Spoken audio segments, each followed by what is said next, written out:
I went and did an event, and it was an event like no other because it's a Dota event.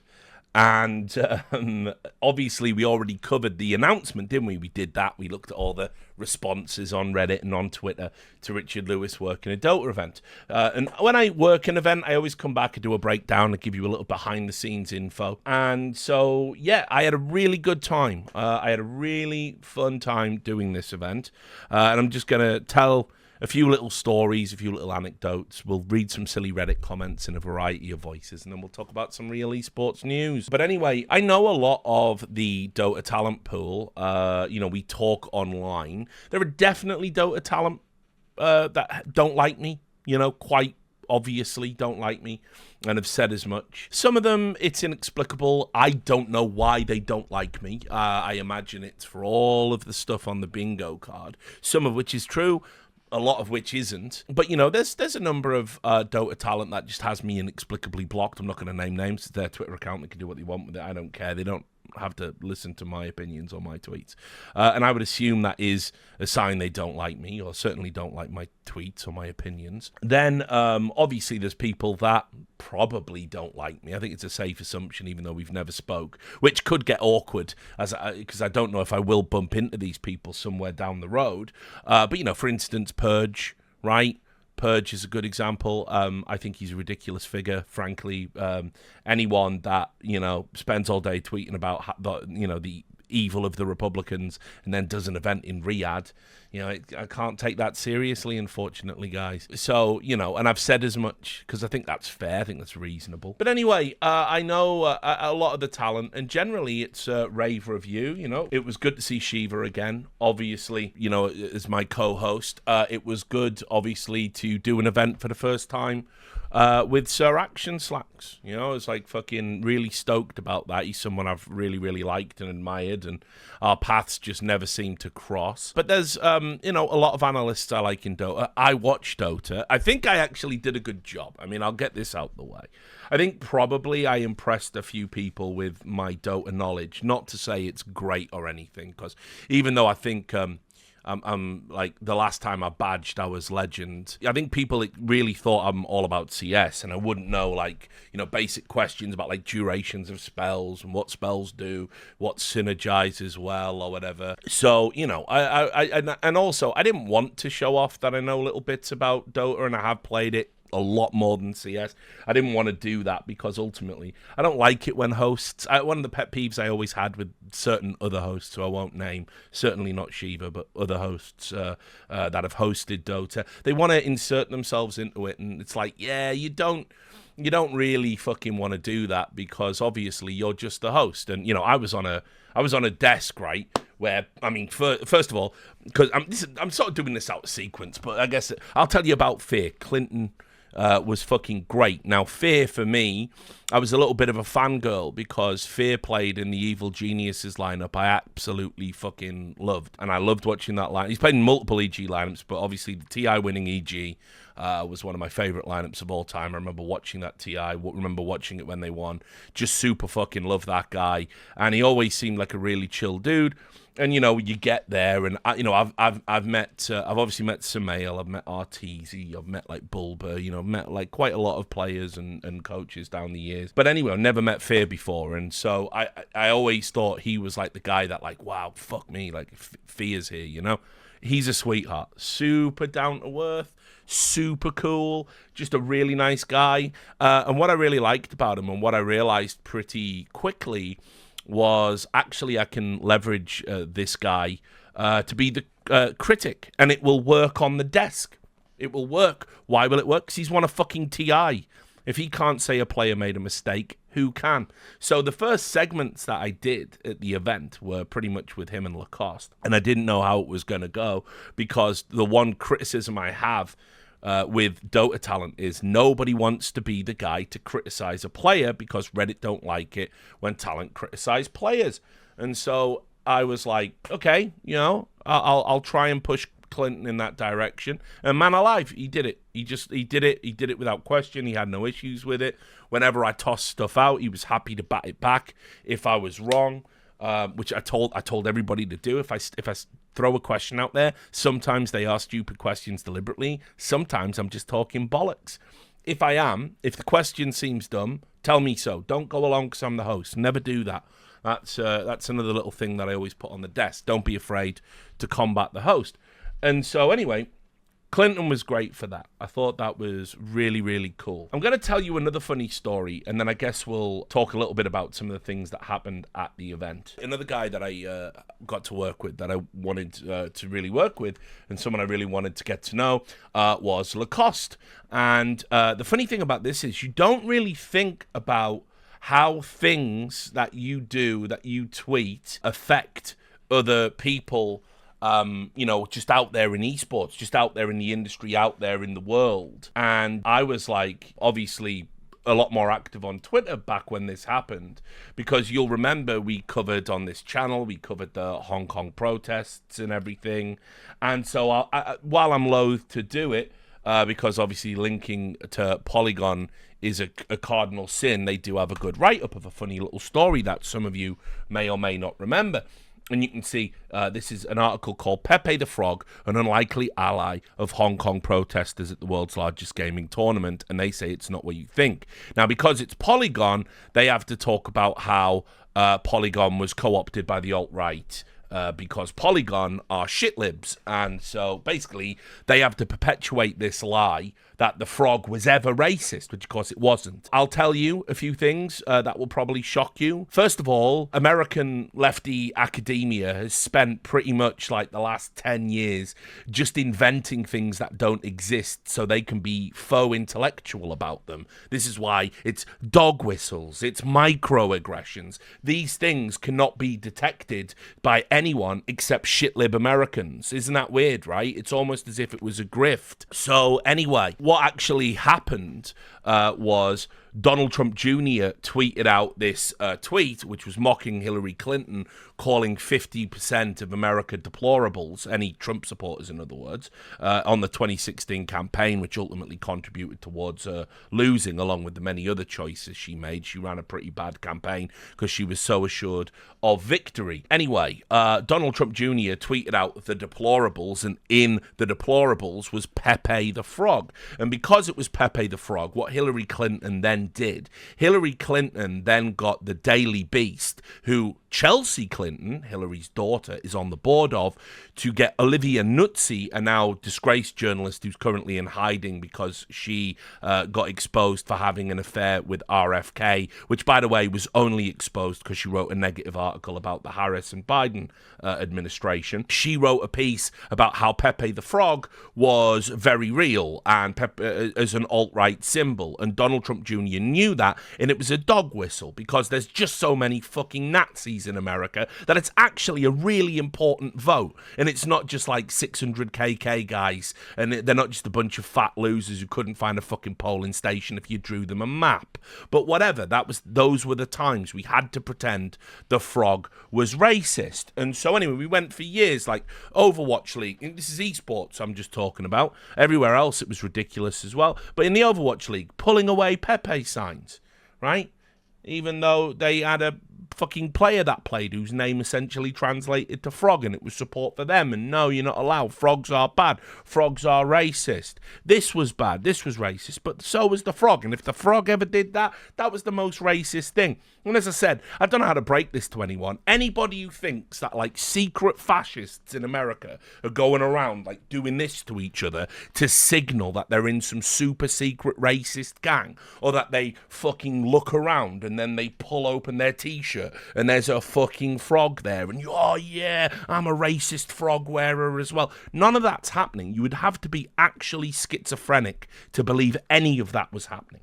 But lo and behold, for a period of time, we had to pretend it was happening so the shitlibs wouldn't fucking cancel us or do anything fucking crazy. And just us normal people in the middle were going, yeah, this seems a bit weird over a cartoon frog. But anyway, Eventually, Hillary Clinton deleted that claim on her website from her campaign that it was an alt-right neo-Nazi symbol. I think the ADL rewrote the entry to say, a frog isn't always racist, right? Yeah, of course. You know, I've seen the Hello Kitties made to look like Adolf Hitler. I can't remember anyone saying Hello Kitty was fucking cancelled, right?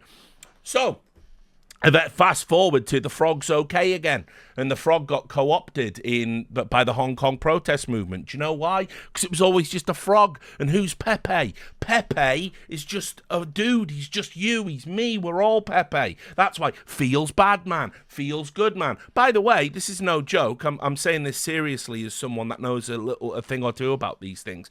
Pepe the frog is actually fucking great for people with autism or anyone that is on the spectrum. People with Asperger's. Why? Because it's a very simple, facially expressive character that conveys clear emotions. If you've ever if you've ever had a relative with autism, or if you've had autism yourself, or if you've ever been tested for autism, one of the tests that they do is they will point to facial expressions, really over-exaggerated facial expressions on a chart, and they will ask people, do you understand what emotion is being conveyed in this? And if you struggle with it, it's generally an indicator that you might be on the spectrum or have a type of autism, right? So Pepe is really good for that, and because feels bad, man, feels good, man. You know, Sag, fucking Fats, it all works, right?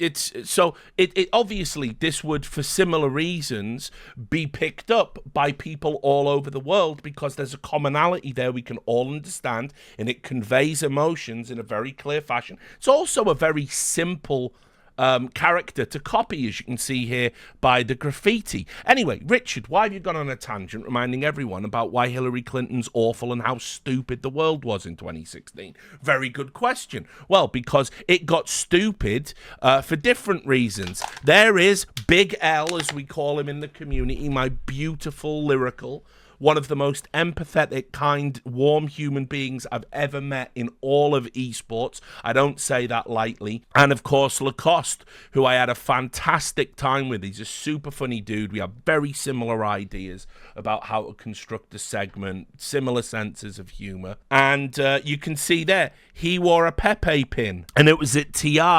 And we all know how Valve are sort of a bit beholden to China, aren't they? Right, because like all games developers are, because if you want to sell there, you can't ever piss the Chinese off. Isn't that right, Blizzard? You fucking morons. And so anyway, he put on a Pepe pin, and I assumed, being me, and probably at that stage in my life in 2018, being very terminally online. Maybe that was pre-terminally online. Maybe I was just I think I was just a bit mired in the culture war, honestly. So he wore a Pepe pin, and I tweeted out in a tweet I now can't find, which makes me think I deleted it because I think I got DM'd and told it wasn't what I thought it was. But I usually don't delete tweets, so maybe it's still there. If anyone could find it, link me to it. But I tweeted out something along the lines of, Lacoste, in wearing the Pepe pin, is showing solidarity with the Hong Kong protesters. Is he the bravest man in esports? Cheers to you, you know, that sort of stuff. And anyway, I got to meet Lacoste at this event. And we didn't talk about the Pepe incident at first. You know, we got to know each other. We're in the green room, we're hanging out, we did rehearsals. You know, we talked about this, that, and the other, and how I like to do desks and kind of what speed and what pace I would do. And anyway, he said to me, he said... Well, first of all, we're in a group chat on WhatsApp, and Lacoste is only communicating in Pepe's, right? He's only communicating Pepe's. Like, everyone else is like, hey, what's up? You know, right? Like, and he had a Pepe for every occasion. So if he was feeling a bit tired, you know, it's the Pepe with the blanket. Only Pepe's, right? And I was like, wow, this dude really likes Pepe, yeah? So anyway, I was thinking about that and thinking about this and went out there. And if you remember, after the Pepe incident, at TI. He changed the pin and they all didn't say anything about it. And then obviously, I think somebody put a statement out saying he wasn't aware of the significance of Pepe and he won't wear a Pepe again. And, you know, he's super sorry if anyone misconstrued. And I was like, oh, they got him. You know, the pressure from China, the pressure from Valve, they got him. Because there's no way you couldn't know about that. And then I met him. And he's just a chill dude. And he absolutely didn't know. And so we talked about it. And I was like, yeah, but like, you knew, right? You did do it on purpose. And he went, no, I fucking swear. He said, you have no idea, right? You have no idea how bad it was. He said, I was absolutely shitting myself. And he told me the story about how, like, he got pulled aside after that segment. And somebody said, right, this is really, really bad. It's actually like a symbol where you could, you know, it's against the Chinese government. There could be ramifications here. We're going to do all we can to protect you.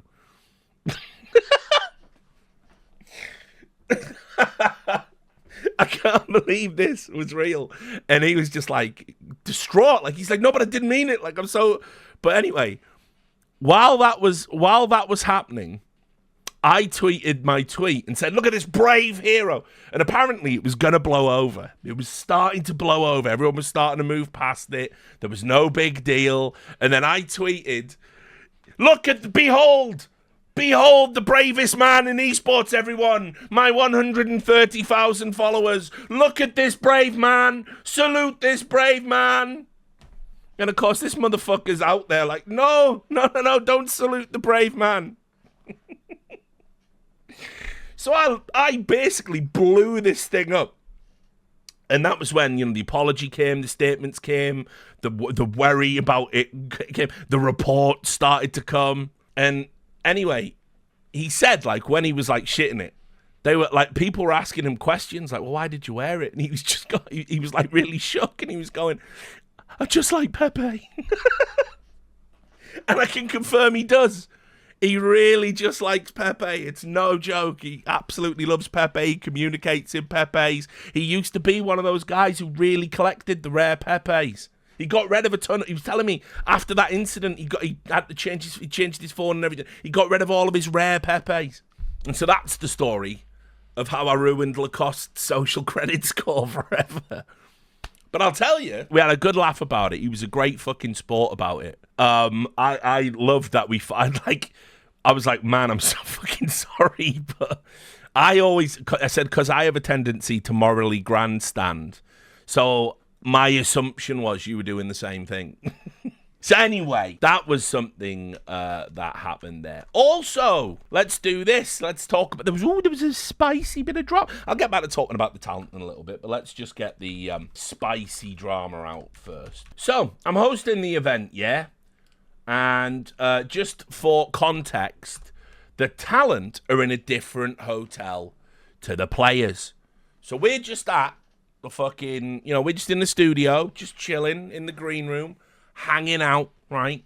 And remember, one of the things everybody hated about me getting hired is that I'm obviously an incredibly violent individual. I just can't stop hurting people with my mitts. I can't, I try, but I've got such an unbelievable temper that I'm the Russell Crowe of fucking esports, except bald, fat and unattractive.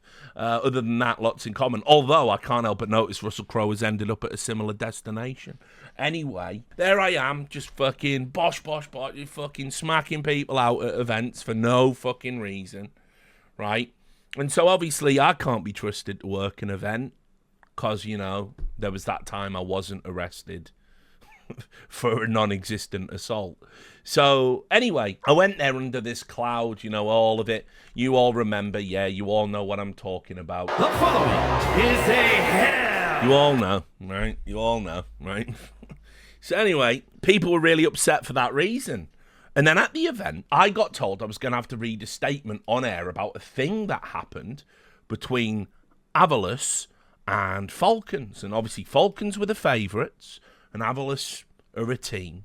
And I had to read this on air, right? And we were like, wait, what's happened? And so here it is.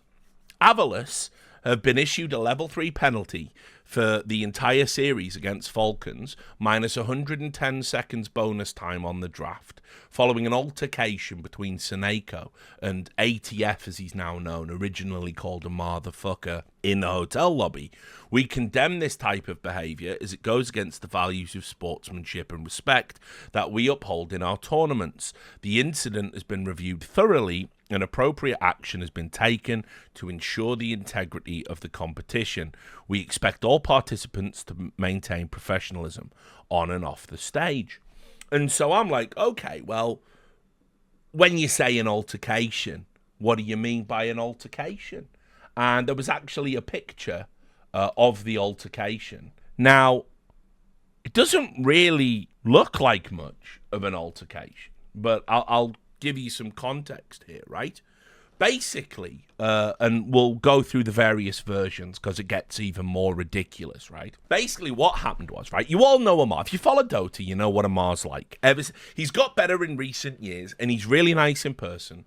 But in his games, like a lot of high-level pros, he insults all the other high-level pros, right? Like, he insults other players he doesn't think are good enough, and sometimes that can be players who are, like, still, like, insanely good. But the difference between the elite-level players and the excellent, but not elite players is actually insane in Dota. There's levels to the game you can't even really comprehend at the professional level. And so Amar called Seneko brain dead in a pub. He called him brain dead, right?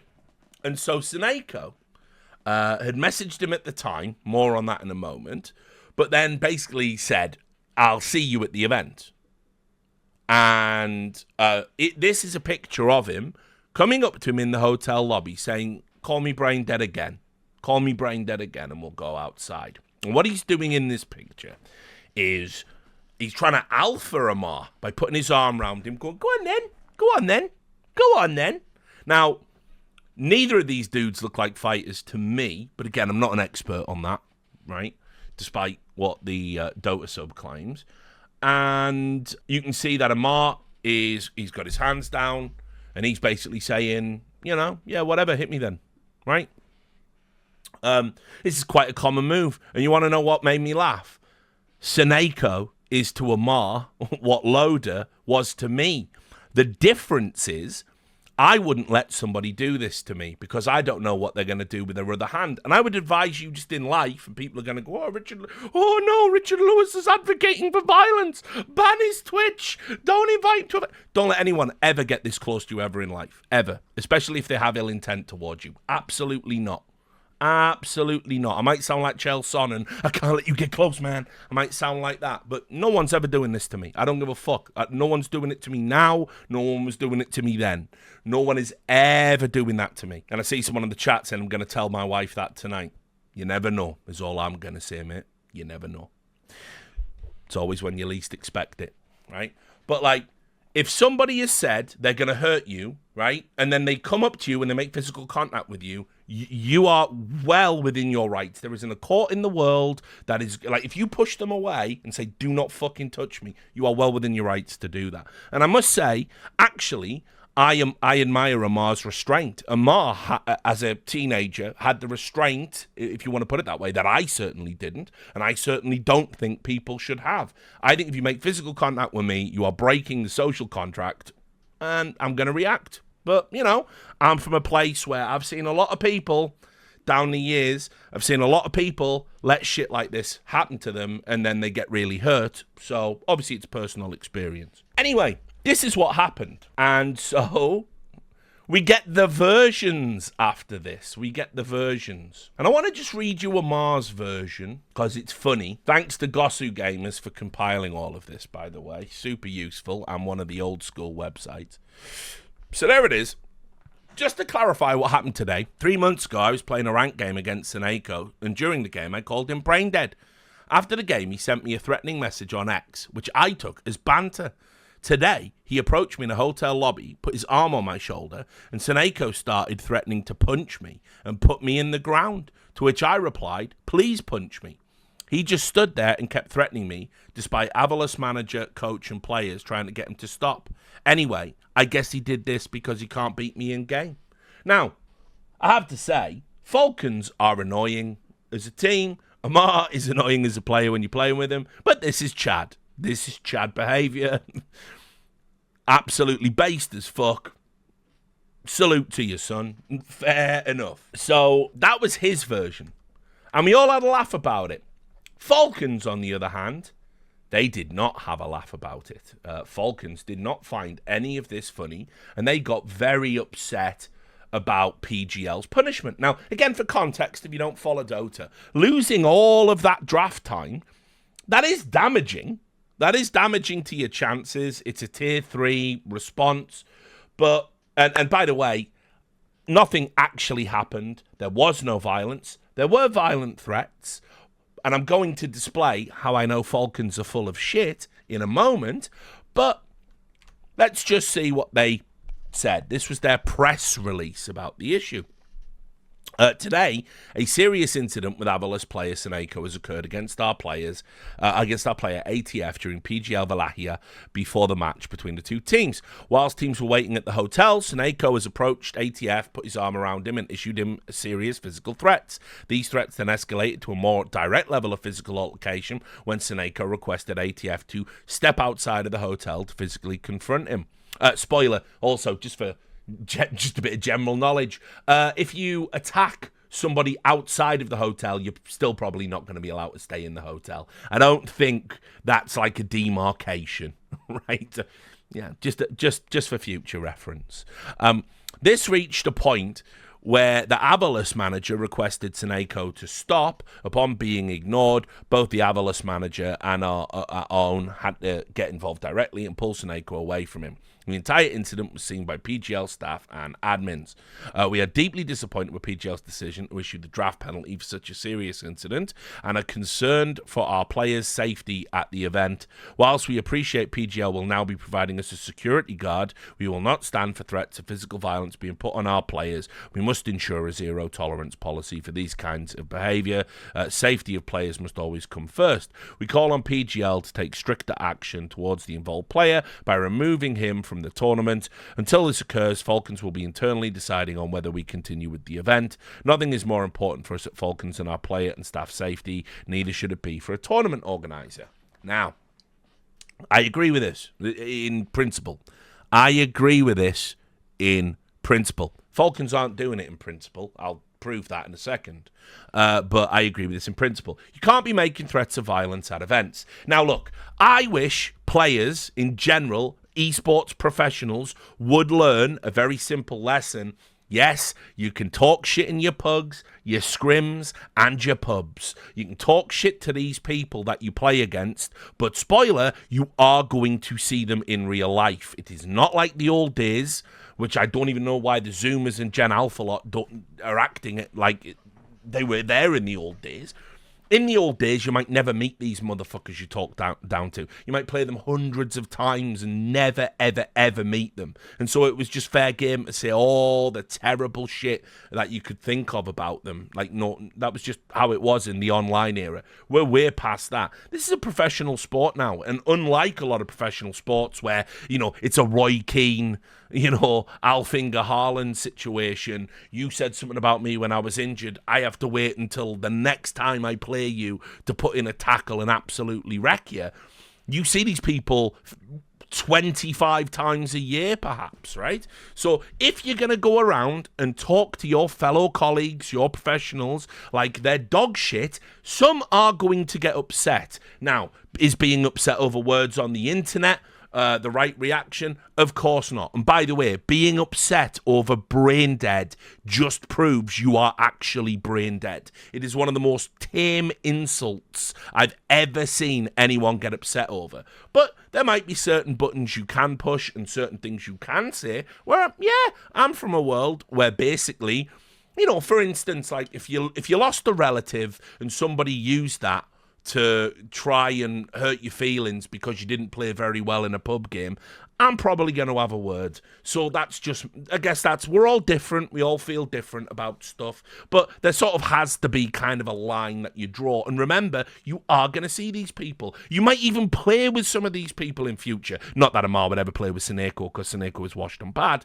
But, again, in theory, right? So, but to the main point, You shouldn't be throwing around threats of violence at events. You shouldn't. You're a professional. Act like one. And by the way, you would want the same protection if you'd called someone brain dead and they got bent out of shape. So I have to say, I was there. I want to make this absolutely clear. PGL were put in an impossible position, right? Because here's the thing. Falcons were livid. They were incandescent. There were people, again, who I won't name, actively shouting at PGL staff, demanding they kick Avalos out of the tournament, drop Seneko, all of these crazy demands. And what a terrible precedent that would set, because if organization issues a punishment, and then the org affected by the initial infraction says that punishment's not good enough, and it just so happens to be Falcons, and they're the biggest team at the tournament and the favourite team to win it, it's a terrible precedent if you give in. But it's also really bad for everyone if they drop out. My read was that they wouldn't drop out because it was meant to be a free $300,000 for all of the players. Plus, they were disappointing at TI. So, didn't get top 3. So, at the end of the day, they could use a freebie, if you like, a gimme. Turns out they didn't get it. My read was they weren't dropping out and they were just trying to flex. But let me tell you another story. And Amar kind of gave the game away. Remember when he said I got this 3 messages 3 months ago. Okay, all right, 3 months ago. That's interesting. So Seneko put out his own statement, which it might be even worse than the League of Legends Dunzo manifesto.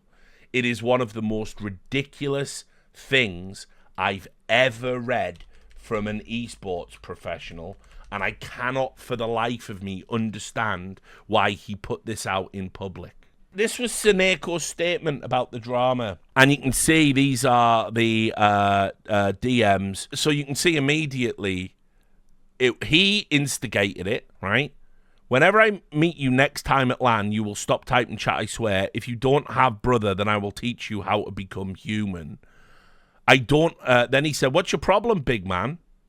And he said, I don't have problems, but probably you live in some child planet and your parents didn't teach you good manners. But it's okay for a while. Brain dead, typed in chat to me. I just save it and show you when I meet you. I hope you tell me the same to my face. Not using Twitter, so of course, good luck to you too. It will be fun to see your face. Don't even think that apology will help you.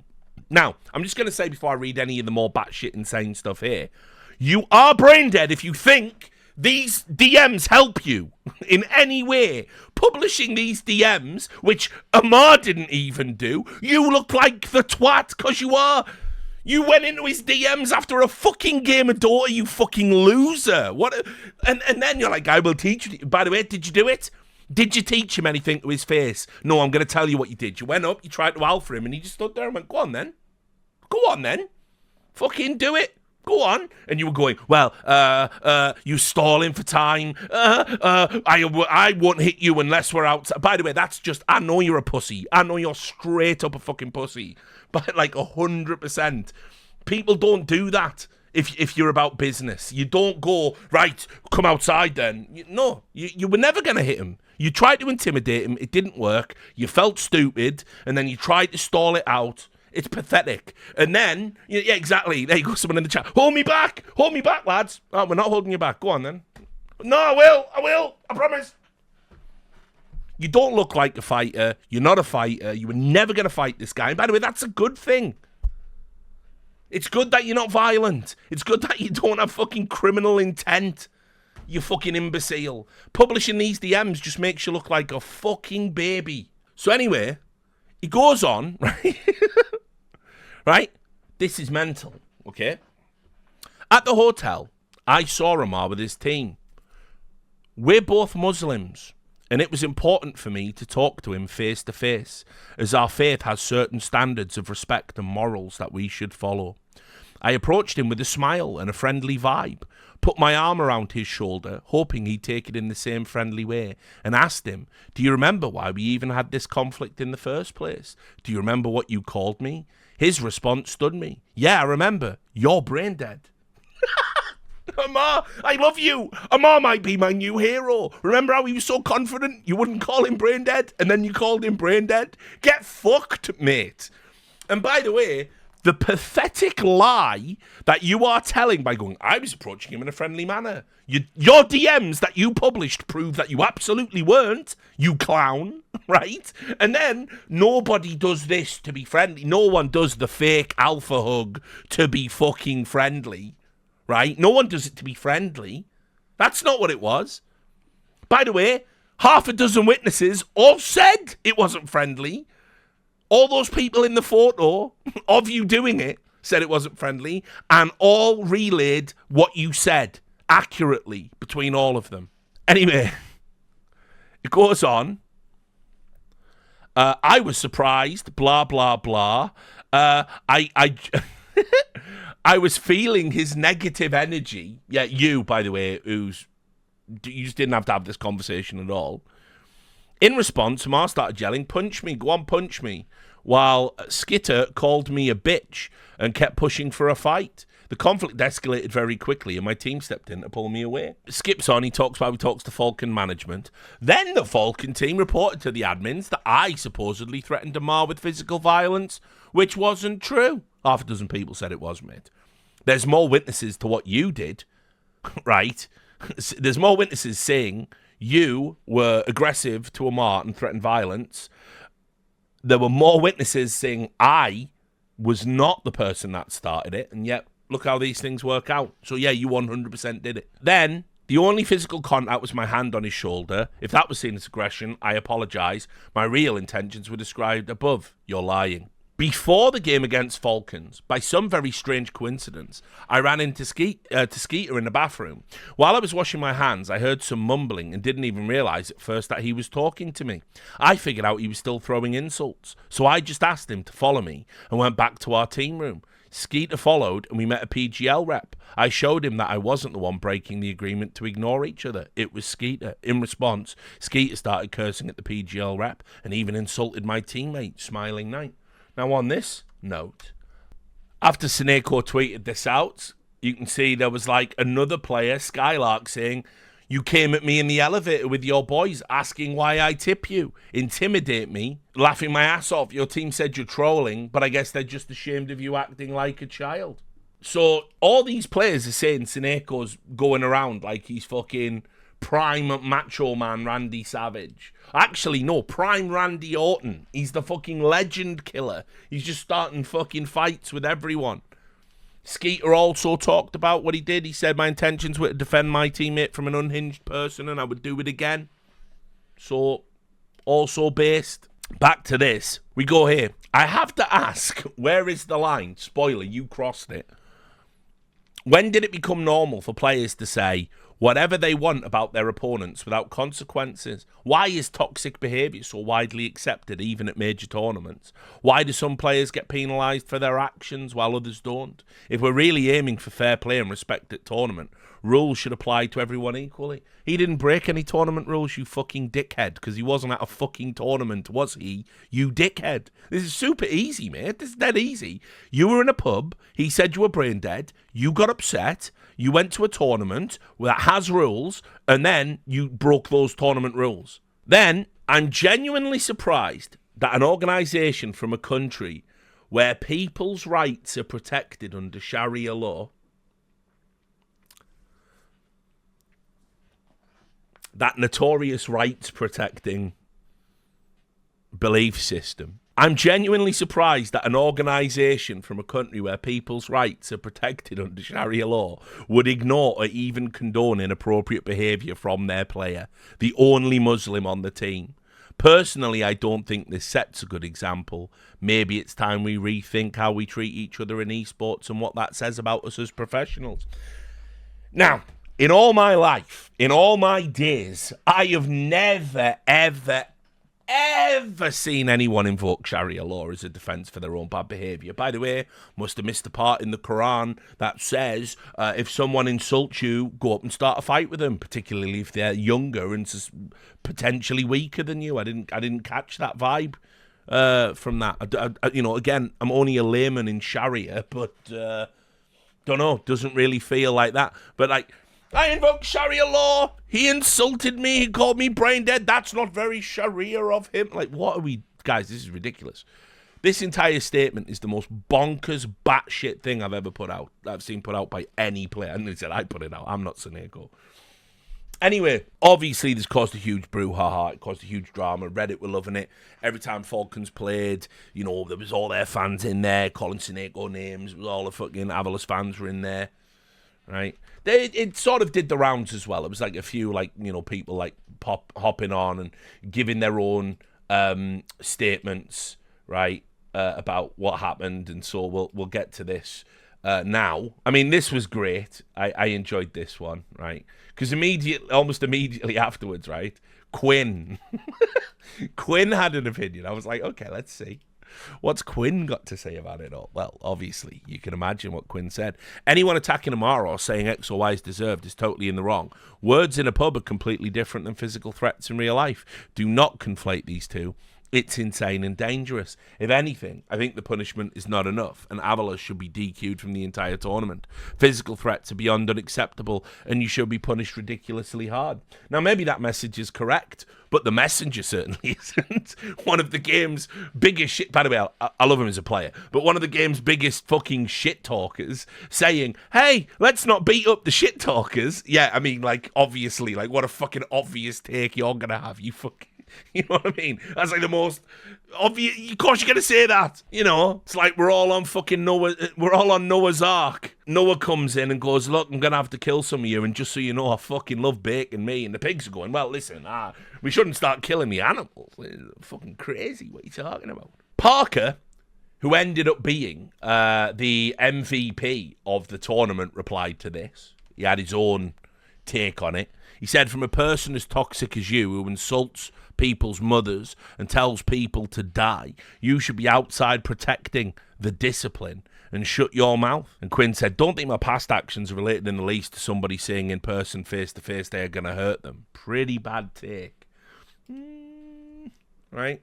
It turns out Parker's an absolute fucking chad and maybe the best carry player in the fucking world, like, so whatever. So there was that. Owie, the coach, said, I don't like everything that Amara's done, and I've expressed this to him. I don't think anything that he's done makes him not a victim, someone physically touching and threatening him. I don't know if this difference in opinion can really be bridged, unfortunately. Good old Blitz, another legend. I love a little bit of trash talk, and I think Falcons and Quinn have in the past crossed the line in pubs, but I also don't think that physical violence is ever the answer. If he had such a large issue with it, there's 100 different ways he could have solved it. Right? So now, also, no, I'll tell you what, I enjoyed this from Seb. Obviously, Seb, no stranger to controversy. He said, man, watching the Twitter Reddit shit show from the sidelines is actually very entertaining.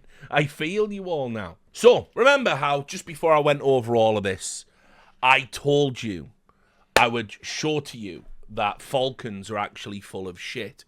What if I told you this could have all been avoided?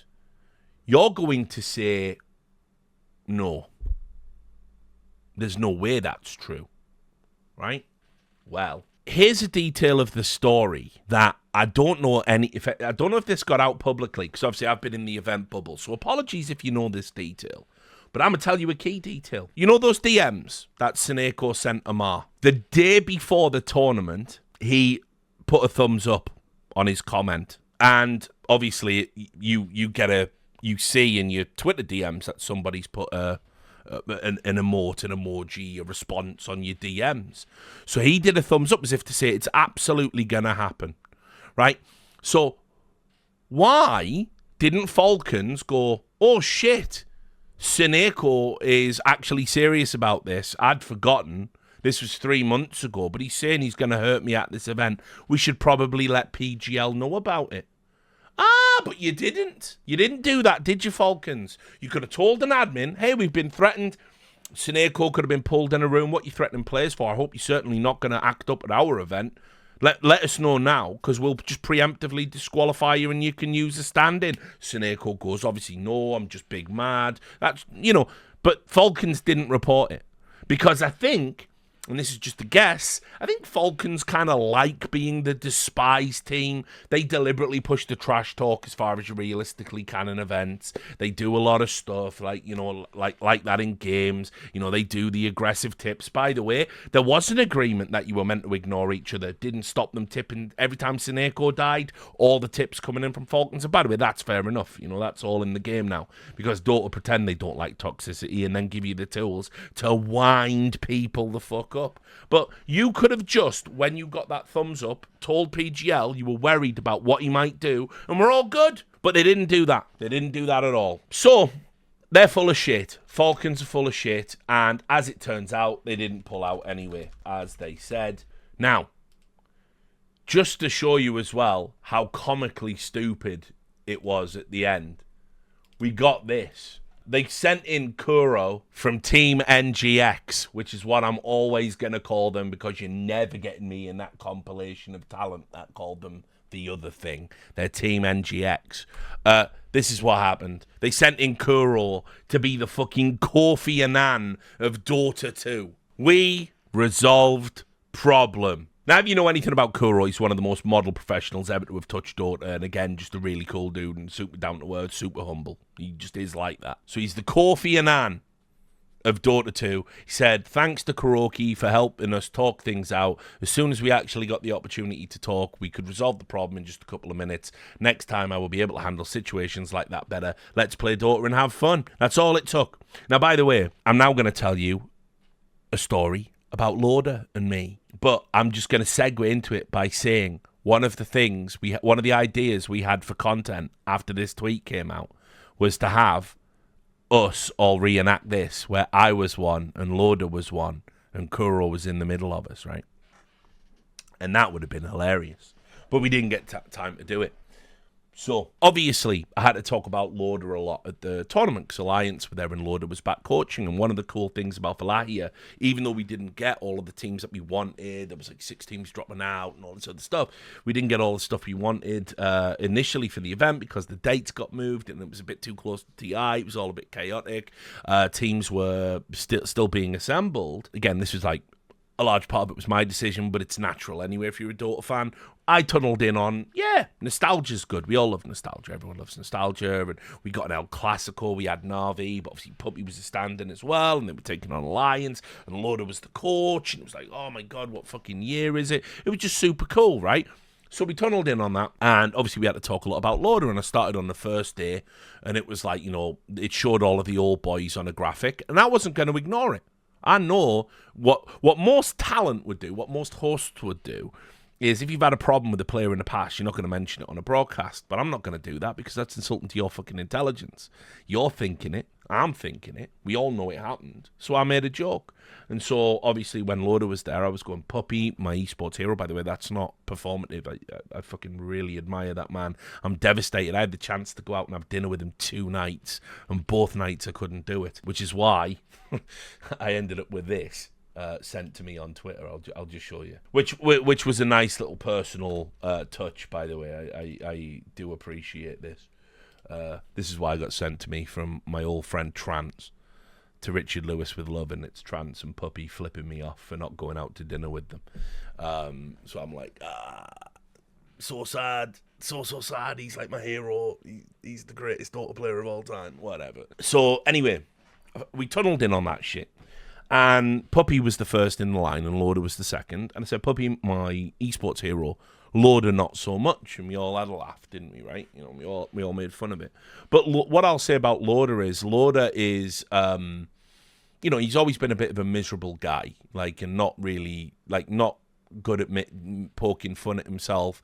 But he seems to have done a lot of growing up. And obviously, you never, I've said it many times, you're never too old to get your shit together, And he really engaged with a lot of the content that we were doing. He did a lot of interviews. He was typically not one for interviews. He was doing lots of interviews. He was playing up to the camera. He was being very emotional, making jokes like, I'm full of surprises. And so anyway, over the course of the tournament, we were all saying, what would be really cool? Wouldn't it be nice if we laid to rest the Richard Lewis and Lauder thing? Wouldn't that be wicked, right? And so when the Sineko and Amar thing happened, I jokingly said, this is like This is like being a fucking werewolf or something, you know, where you like bite somebody to get rid of the curse. You infect them and then you're like healed. But Sineko acting like a dickhead. Now, basically everyone that thinks of an altercation at a Dota event, we're getting closer to the point where it won't be RL and Loader, it'll be fucking Sineko and Amar that gets referenced. And so anyway, Slacks was like saying to Loader, you know, I've got all these ideas for content. Would you do a content piece with Richard? And he said, yeah, I'm up for it. And I said, I'm up for it. You know, like, it would be really good. We're old men now. It's nearly fucking 10 years ago that this happened. It's probably plagued us both for, like, all of our lives. Let's, like, put it to rest. Let's just get rid of it, you know, have a bit of fun, and do a fun content piece. And then nobody can say there was any, like, beef there on our part. If you want to carry it on your part, you know, whatever. So, anyway, it was all contingent on Alliance getting through to the fucking playoffs, and it never happened. I said, like, let's get Loader on the desk at some point and, you know, hug it out on air. And unfortunately, they went out 2-3 in the Swiss and didn't make it through to the playoffs. Otherwise, it would have happened. Me and Loader didn't speak directly. We did it all through, like, proxies or whatever. But again, remember, we're at different hotels. He's in the player room. I'm in the fucking talent studio. So it would have been really good. But just so everybody knows, like, Loader seems to have, you know, developed a bit, and obviously there wasn't a problem. Me being there, him being there, he didn't say anything, you know, no big deal. So, but unfortunately, we didn't get the content piece everybody wanted, and it's a shame. Because I think it would have been a lot of fun. And as I said, it's a long time ago. It was silly to begin with. It was all crossed wires. It got blown out of proportion, mostly, well, initially by Loader, but certainly by DreamHack. And that's that, you know. So, as far as I'm concerned, the curse has been laid to rest. I am now not the Hell in a Cell. I mean, I still got the belt. You're never taking that. But, you know, Amar can be the Hell in the Cell for the new generation. I went out on the Undertaker-esque streak. Nobody got to feed me a fucking Brock Lesnar, you know what I mean? So anyway, that was all the big events. Obviously, as well, the event itself was just fucking sick. We had a South American team win. We had the emergence of Parker, as I said. The games were sick. Heroic was sick. Falcons made it to the final. There was lots of cool games, lots of cool moments. I thought we all had a really good tournament. PGL Wallachia said, like, you know, they were super happy with it, especially considering it was last-minute stuff. I think the games were actually better than a lot of the games that were at TI. Obviously, we had the benefit of a patch as well at the start of it. So it was all super good. Obviously, I got on super well with the talent. I had a really, really good time with all of those guys. Obviously, the two big stories I'm kind of front-loaded with. But me and Slacks were like hanging out quite a bit as often as we could, although we were often on opposite shifts. My interviewer was Nomad Jared, who I got to know really well over the course of the tournament. He was obviously just starting out as an interviewer. He's usually a commentator, but he's becoming an interviewer now. He already done a TI, you know, being thrown in at the deep end, and then he came here and he did a really good job, I thought. It was good to meet Lizard. Lizard was a really cool dude. He's the first guy I talked to at the event, and, you know, I was talking about how I wanted to, you know, fuck around with things on the desk. That's another general point. I think everybody probably noticed the desk was a little bit different to a typical Dota desk. For instance, like doing the silly graphics with the funny names, which is something I took from American sports. I want to keep that moving forward. It really played to Lacoste's strengths. I was very surprised to see like Fear really get in there and do it. T-Gov loves a weatherman segment. Again, I think I only got to do one segment with T-Gov, but that was, you know, fair enough. Other things, meeting OD, Pixel, and Fogged is like mind-blowing to me because, you know, they've been the voices of Dota for so long. The last time I saw Cinderin was still a player, and it was at a Gamescom. He was out probably when he was playing for Mouse, I want to say. That was the last time I saw him. Cinderin and me have like really similar senses of humor. Cinderin is like, you know, really dry, very sarcastic, but also quite quick. And so, if somebody says something stupid, he can, well, that's stupid for this reason, and he does that a lot. And obviously, Lyrical and Sind, I think they've done casts together before in, certain circumstances. Obviously, they have different partners. Lyrical's with Trent, Sind is with Suns Fan, who, again, Suns Fan is probably, Suns Fan and Jenkins are the last two, I think, on my bucket list from Dota. I absolutely will keep working Dota events until I get to work with them levels. But I have to say, Lyrical and Sind, just an incredible pairing. Because, Lyrical is really funny, but he's funny in a different way to Cinderin. And Lyrical's always, really, really positive. And as I said, super empathetic and always, trying to find the, positive in it. And when somebody does a bad play, he goes, oh, no, not like this. And whereas Cinderin is this is really bad. Cinderin screaming, do something, is absolutely iconic. I wish it was a voice line in the game. In fact, I'm going to find the clip of it. Do something! What? Oh, that tickled me. That was a good... Right, now you have to understand the game state, right? This isn't League. So a 33-minute game where it is 7-5 in Dota is abnormally passive. I mean, beyond a joke. And it was it's Nouns and Avalus. And it's Nouns went there and we were like, oh, we're aiming for top 3. We think we can do really well. They played an insanely fucking passive game. It was actually insulting to everyone. Avalus were doing map rotations, pretty early on. And Nouns just kept dodging them. There was no attempt on the side of Nouns to do anything about the game state at all. And Cinderin just broke. I mean, they were just laughing about how ridiculous the game was because you just don't play Dota like this. And Cinderin just screamed. I mean, Cinderin's quite reserved. He just screamed, "Fucking do something."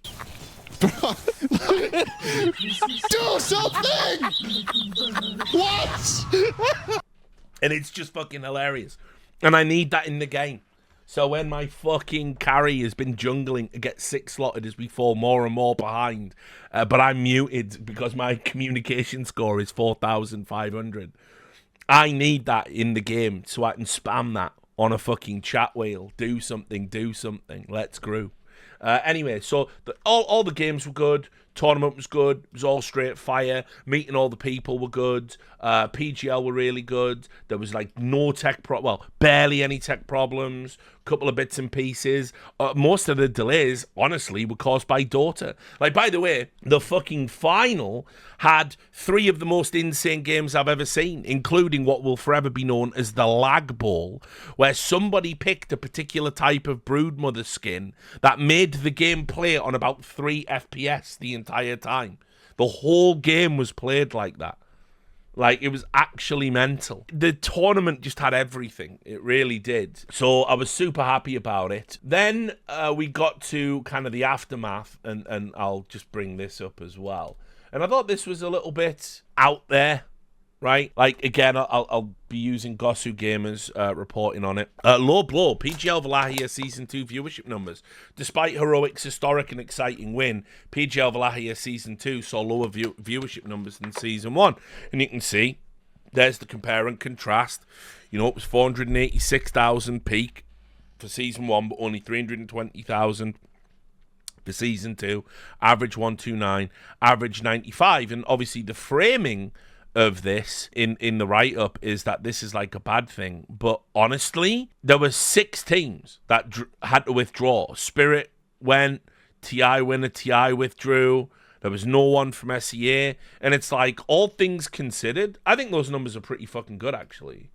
All things considered, I think those things are pretty fucking good. Almost every team had a stand-in. There was teams that people hadn't really heard of or didn't have any high hopes for. And also it's just, we're a week after TI, for fuck's sake, So I thought we did pretty well, and I don't agree with the framing of that. You'll be pleased to know as well that Shiva did the announcement at the end that there's 3 more PGL Wallachia seasons in 2025.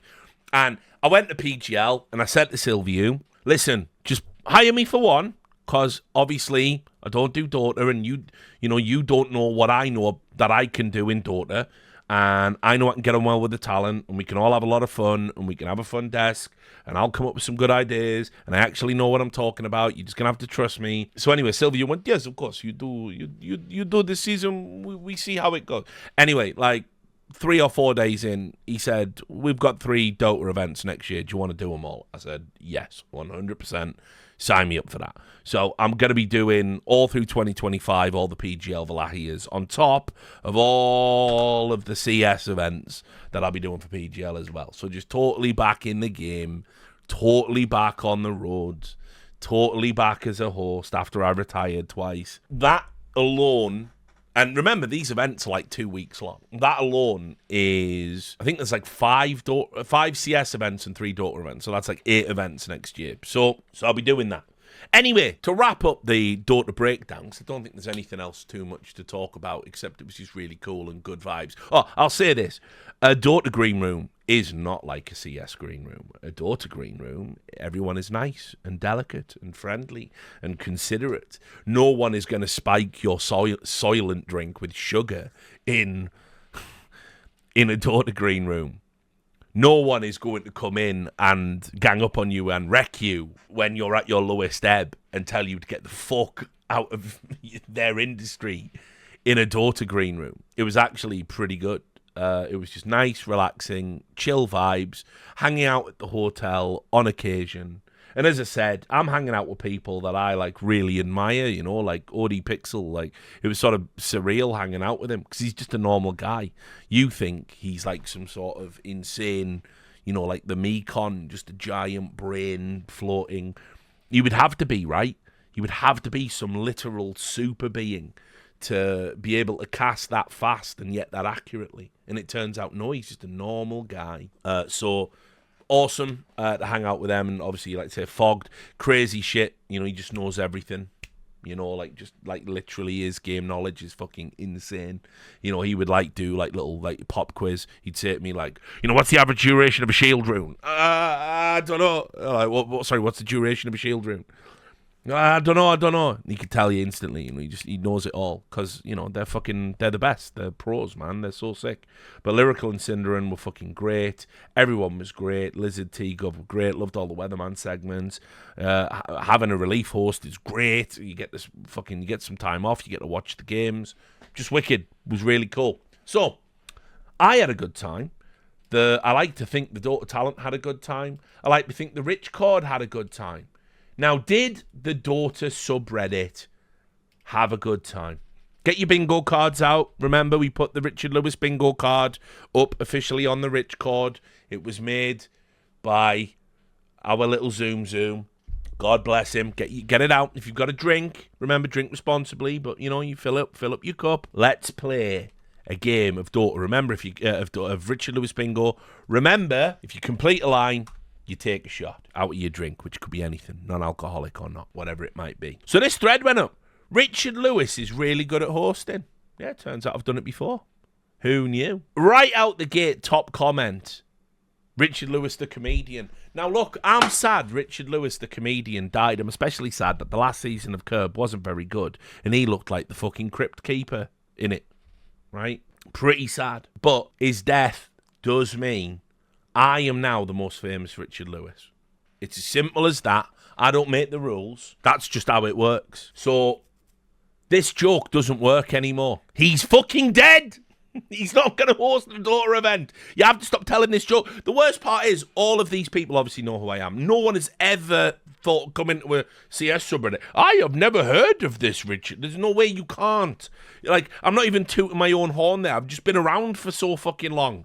Anyway, in terms of pure hosting, I don't know the difference between pure hosting and impure hosting, although impure hosting is probably a hentai, isn't it, with the Dota community, so who knows. But anyway, in terms of pure hosting and journalism, he is great. A lot of people can't stomach his personality. I don't mind his personality, but I can see why people may dislike him. The most on-the-fence shit of all time. I'm actually a fan. But I'm so little of a fan, I can understand why people despise him. based on things they imagine. On one hand, he produces reputable and quality... Get ready, guys, to cross this one off. And he produces reputable and quality pieces of journalism. On the other hand, especially when criticised, he has a tendency to act like a man-child. My wrestling name. And then, to be fair, this is a funny joke, 'cause it says on the one hand, and then someone said on the other hand, Lauder's neck. So we got a twofer. We got Lauder and man-child there. Uh-oh. They're coming so thick and fast. He wrote for Breitbart. I was more referring to his esports journalism. That has, at least in my opinion, been quality and reputable. Once you start getting into politics, things get a bit more murky. I honestly forgot he wrote for Breitbart for 6 months. And that's a fair thing to critique him for. I don't know how he looks back on that decision, but I hope he has matured and wouldn't take a similar one again today. I've already disavowed it and said it's sort of embarrassing that I worked there, but I would also be equally ashamed to have worked for MSNBC. So, I don't know. Just saying. If journalistic integrity is the thing that is the metric by what we're measuring, whether or not you're telling lies, then, you know, there's a lot of bad networks out there. He said it time and time again. He hates the fact he ever took that job. Yep. He's never been right-wing. Also true. He may not have been right-wing, right? But he has at least historically aligned himself with some positions that are right-wing. Oh, interesting. What are those? And I have no doubt he's also aligned himself with some positions that are left-wing. Wait, what? It's almost as if breaking things down into a political spectrum of left-wing good, right-wing bad, and also having a dogmatic approach to life based on American political party affiliation is fucking stupid. This is kind of why labeling someone left and right is usually unhelpful and doesn't tell the whole story.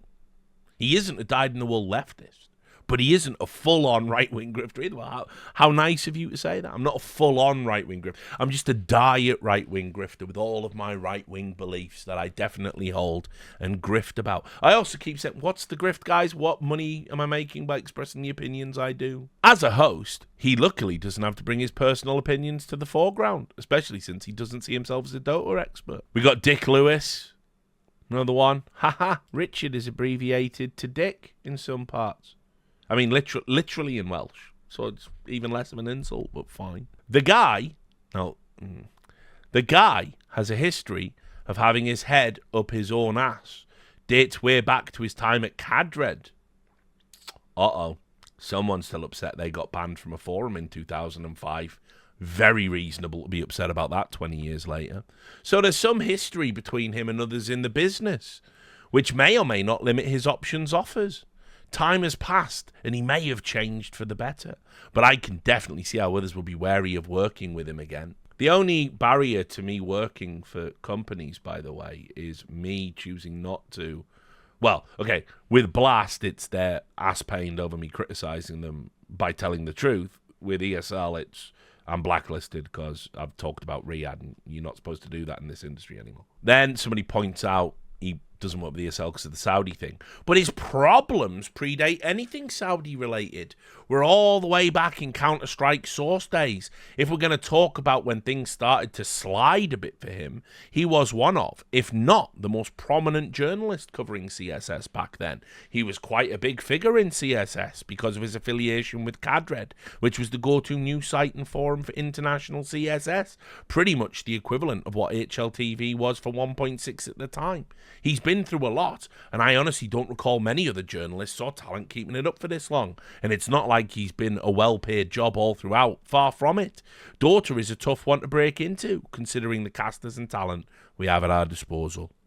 Right? And then somebody said Dr. Gonzo writing for Breitbart also did, but it's a Gonzo reference. So again, another person who's upset about being banned from a forum in 2005.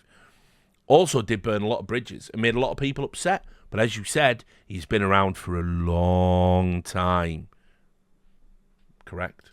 Somebody said he had endless connections. Do you think he would be hosting a Dota tournament if he actually had endless connections? Last I checked, he wasn't terribly involved in Dota. So doing it after all his time is not a sign that his prospects are doing so well. Yeah, it's a nightmare, isn't it? It's so crazy that I've never done this game before that I really like, and then I just will it into existence. That's actually a sign that I'm untalented and a fucking loser and don't have options. That's exactly the right interpretation of this. Exactly. Not that, oh, I'm so well respected. If I say, hey, will you let me do a game I've got absolutely no connection to? People will go, yeah. Definitely, you've nailed it. You've nailed it. Then, of course, banned from DreamHack. So, never been banned from DreamHack. No doubt we'll be seeing that in a more sustained manner over the course of this segment. The writer said, the panel, he seems like a stand-up guy. The panels feel alive and snappy and worth listening to. I haven't listened to panels in like 6 or 7 years, unless it was Red Eye. I hope the community gives him a shot. Can't speak for him as a person, but I think he's the best man for the job in the current Dota talent scene. Downvoted. Your opinion, bad. Thorin light. He's a lot heavier than Thorin. I am fatter than Thorin. That is true. You have correctly observed my mass. Some Lauder stuff. He should have a boxing match with Lauder. Used to dislike him over the Lauder thing. But now I've been watching and listening to his content on YouTube. Wow, by the way, I don't give a fuck if you're a fan. You're the exact kind of brainlet that fucking destroys esports. Like, you got upset over a thing that you imagined went one way when it went a totally different way. Then, years later, you decided to actually listen to me, engage with my content, and went, oh, he's not that bad, actually. Wicked. So glad you took fucking years to get there and just do the reasonable thing. What a bumperclot. This is the first time I'm seeing him as a host, and I think he lacks charisma and has that I have a hangover, but this is normal vibe. Notorious lack of charisma, Richard Lewis. One of the best hosts in esports, while also being the best manager in Ugandan football. Yeah, one of the rich chord there. We know, we see you. I'd rather not have a Breitbart news journalist in the Dota scene. The good news for you is, mate, I quit Breitbart in 2015. It's nearly 10 years ago. I mean, again, if you want to get upset about the fact that I spent 6 months writing on a right-wing website and no, they're not a neo-Nazi website, and only someone who's mentally ill would call them a neo-Nazi website, and by the way, spoiler, there are many mentally ill people in this thread, because they're not a neo-Nazi website. Compare the language in Breitbart to something like the Daily Stormer. You'll clearly see the difference. Also, as we'll get to, Breitbart, very pro-Israel. Not compatible with Nazism, bizarrely. Has he mellowed out? His YouTube content still sounds like an old man-child screaming at the clouds. By the way, if you use The Simpsons, old man yells at cloud, like, unironically, you're a fucking moron. I know immediately. Like, you're about operating on an 80 IQ level. It is the most overused, unfunny meme that when you remove it from the context of the original episode, it doesn't even actually mean anything. Old man yells at clouds. Like, why was that actually funny? Because it had a fucking... there was a punchline to a setup in a joke in an episode of Simpsons. It's not actually something that all people do, and when they do, it's silly. I just know you're a fucking moron. Immediately, right out the gate. He's correct about a lot of things he says. Oh, my bad, sorry. Shouldn't yell at those clouds correctly. But he does go a bit extra on some topics, like Saudi and Riyadh and Falcons, and how players accepting the opportunity somehow equates to blood money on their hands. I mean, it is literally blood money. I mean, I don't know how else to express it. It's a state that murders people. It kills political dissidents. It kills journalists. It kills LGBT people. It kills immigrants trying to get into their country at the border en masse for fun, which, as far as I can tell, I thought it was bad when, like, military people killed people to preserve the integrity of their borders. Seems to be a hot topic. So is it bad when Saudi do it? Well, it's complicated, Richard, you see. Then the same user pulled out the classic. Every facet of life has some grand evil behind it. The grocery store I purchase from has labour exploitation. My clothes are from sweatshops. The food I eat is from slaughter. My job can be traced back to offshore gambling. The services I consume support the war in the Middle East. If I spend every waking moment to care about every injustice in the world, especially on stuff as out of reach as esports, I'd have a miserable fucking existence like he does. No, I'm balling. I'm fine, dude. I have a pretty good time. Nothing miserable about my existence. I'll wager you're having a worse time, mate. Put it that way. I get to do what I like for a living. I've turned procrastination into a fucking career. Also, can't help but notice that eating food is kind of essential. Wearing clothes, kind of essential. Esports, I don't know. Is it essential? Is it esports so essential that we should take blood money from the Saudi Arabian state to power it? I say no. I know it was a while ago at this point, but he literally assaulted a player at a LAN event. Mods helpfully deleting people saying no, he didn't. Personally, I think he's a hack who should never be given a single job in esports ever again. 2025 is going to fuck. Actually, the end of 2024. Look away. You're not going to like it. It's going to be your fucking Blair Witch, you moron. A rare compliment. A choking joke. Can we never see this piece of shit again? In Dota again. One of those agains is superfluous. Hi, Richard. For when you read this thread on stream, one of the rich cod probably. Godspeed, brave soldier. One of the rich cod super soldiers. It's funny to see Richard at Dota events after he spent like 3 months just bashing Dota. Especially this sub in particular and calling names. Yeah, 'cause you're all cunts. You're all fucking dickhead. I mean, prove me wrong, guys. Like, it's so easy to prove me wrong. Just have, like, a balanced opinion based on facts. Don't cry when Valve don't fucking update the game every single fucking day. Don't post your inane fucking gibberish about 50% MMR is real, guys.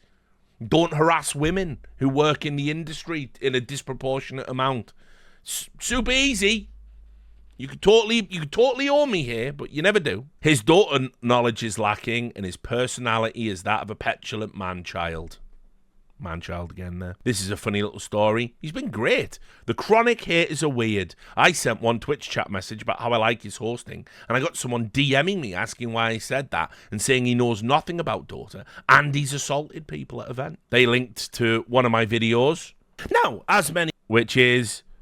as the Dota community remain the spoiled brats of esports. Fact, it's CS2 this year though, so good news for you. He is not good for the game unless you want more incels. I don't know if incels on the bingo card. I can't remember what the final iteration of it was. And that was when, this was the PC Games article. The esports industry has a problem with who it is choosing to represent it. The literal at the top, we have issued an apology. We have spoken to Richard Lewis in the wake of publishing this article. We would like to make it clear that his inclusion in this feature purely relates to the one-off DreamHack incident and a ban from Reddit, not any transphobic, homophobic, racist, or misogynistic beliefs. He also wishes to clarify the joke he made in his acceptance speech was not about the Loader incident, but rather a reference to his poor upbringing. Yeah, I fucking lawyered up against this article and won, by the way, that you're linking to as proof that I'm a fucking incel. They've literally apologized. They've literally said, I don't hold any of those beliefs that they were alluding to and insinuating. There's the apology. You will notice the apology isn't to anyone else in the article except me. Right? It's called an apology. It's an apology to Richard Lewis. On Friday, we published an article regarding representation in esports. The article made mention of esports journalist Richard Lewis citing actions in his past. We have come to accept that there was ambiguity in the language we used and that the incidents we cited with regards to Mr. Lewis are not sufficient to constitute a violent past. There was also never any intention to label Mr. Lewis racist, misogynistic, homophobic, or transphobic. We apologize for the ambiguity and any difficulty that this has caused. Yeah, because I'm none of those things, but you tried to insinuate I was. And you didn't like it when Big Bad, I'm going to fucking bankrupt your fucking shitty little blog came along, did you? You didn't like that. But it's fine. Link that as evidence that I am the king of the incels. So far, all the criticism of him is that he's another Red Eye and also attacked Loader.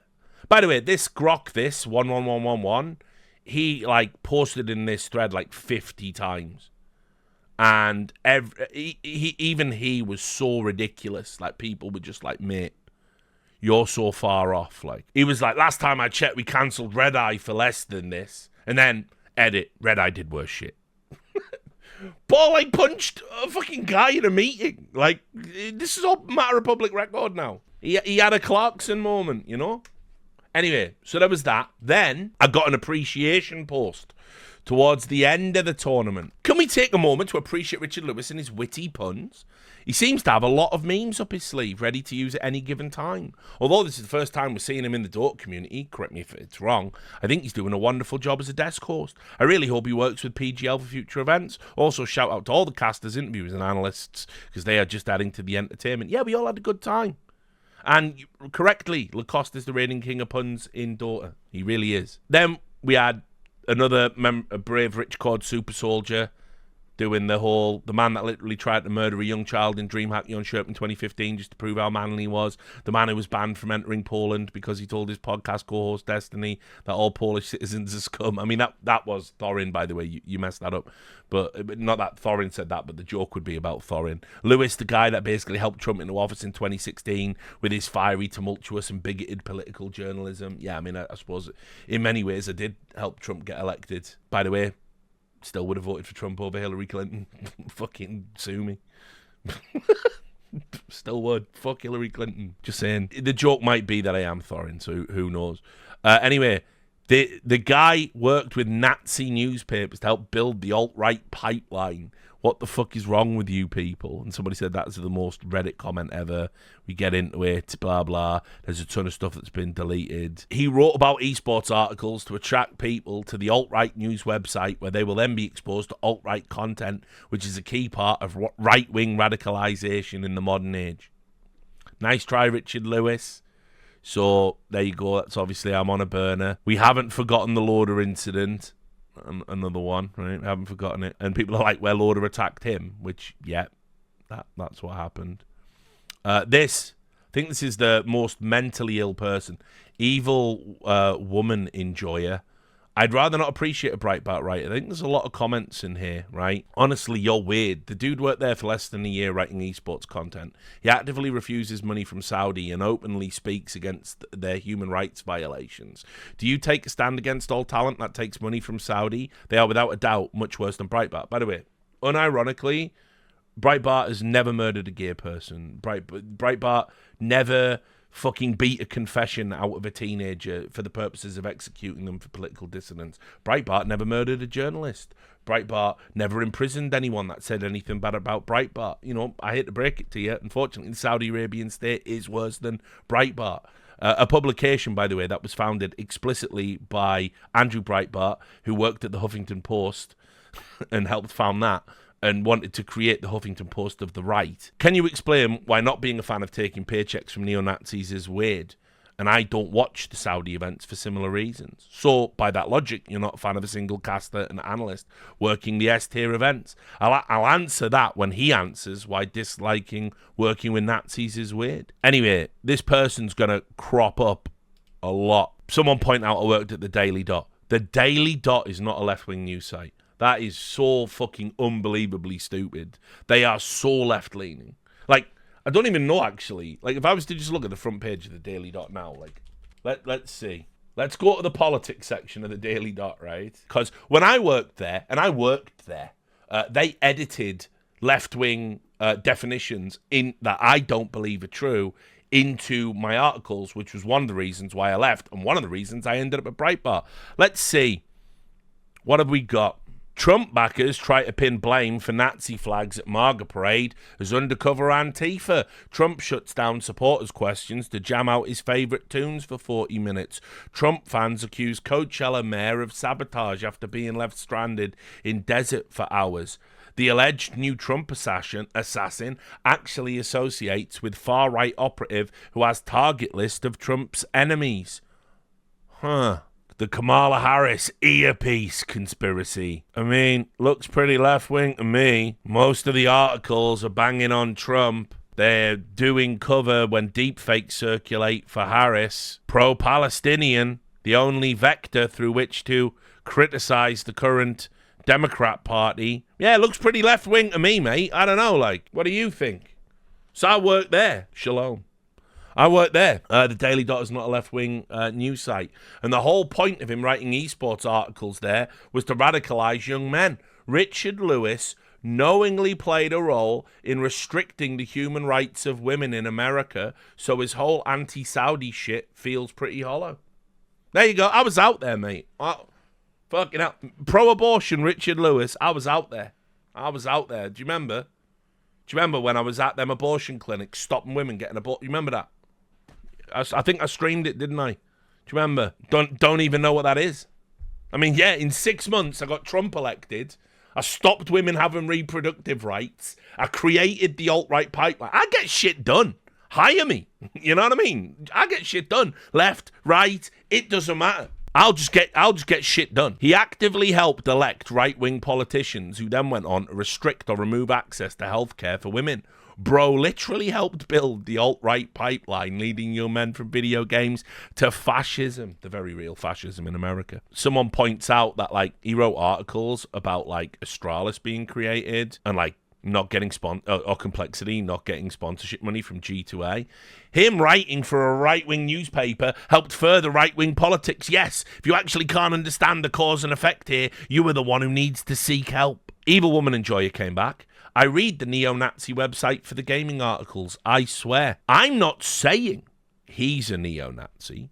I'm saying he's fine working with neo-Nazis. Breitbart's not a neo-Nazi publication. I never met a Nazi at Breitbart. I was there when Ben Shapiro was the editor-at-large. He's Jewish. Neo-Nazi publications don't employ Jewish people. Do you know why?